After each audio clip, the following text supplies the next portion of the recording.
bafowethu konke nje enikufisayo kulomhlaba kunqotshwe izimpi enibhekene nazo emhlabeni nezimpi enibhekene nazo emazulwini zonke nje azinqotshwe.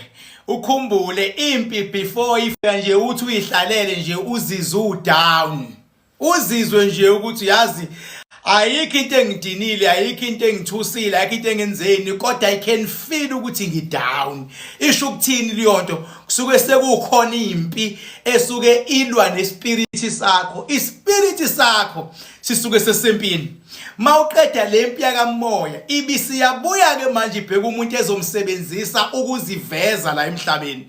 Ingayiveza ngomuntu osebenza naye, ingaziveza ngomuntu othandana naye, ingaziveza ngomuntu owumfowenu, ingaziveza even nangengane yakho, ingayiveza even nangabasebenzi. Bekhona umsebenzi nje ongalawuleki, kube khona ingane yakho nje engalawuleki, kube khona upartner, ubeke nopartner wakho nje ovele uthi ukwi-good mood avela kubhekisile, uthi akubhekisele uvela ubone ukuthi yane ispirit esisempini. Ingakho bengabuthandaza kufanele uthi ucela ukunqotshelwa emhlabeni bese unqotshelwa nasemazulwini. Ikuphi emazulwini? Ispirit ikhona ke mawuthe emazulwini kushuthi ingale kwenyama, ukuthi spirit sakho ube nomuntu eduze ozothi mawuzizwa ukuthi khona into ekwenza ube down akusupport. Uma ekusupporta kushuthi spirit sakhe siyakulwisa lempi yespirit engakabonakala.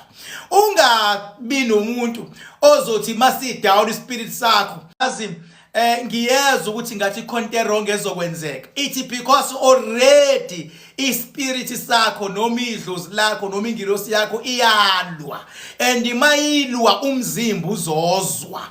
Umzimba uzozwa ukuthi khona impi ebanjiwe. Yila singena khona so walking back ukuthi noma iluphi uhlobo lwempi olubamba ngokamoya before lifike emhlabeni alinqotshwe lisengane ukuze lingakuphazamisi mase lifika emhlabeni.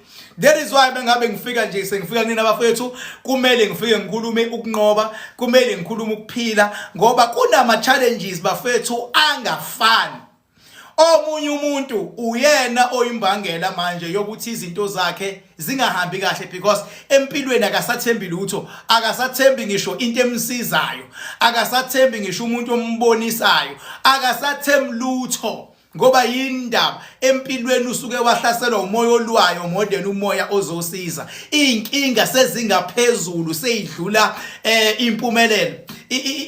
Usathana ungaphezulu sedlula uNkulunkulu, isilwane singaphezulu sesidlula idlozi. Kanti akufanele kube njalo, kanti akufanele kube njalo.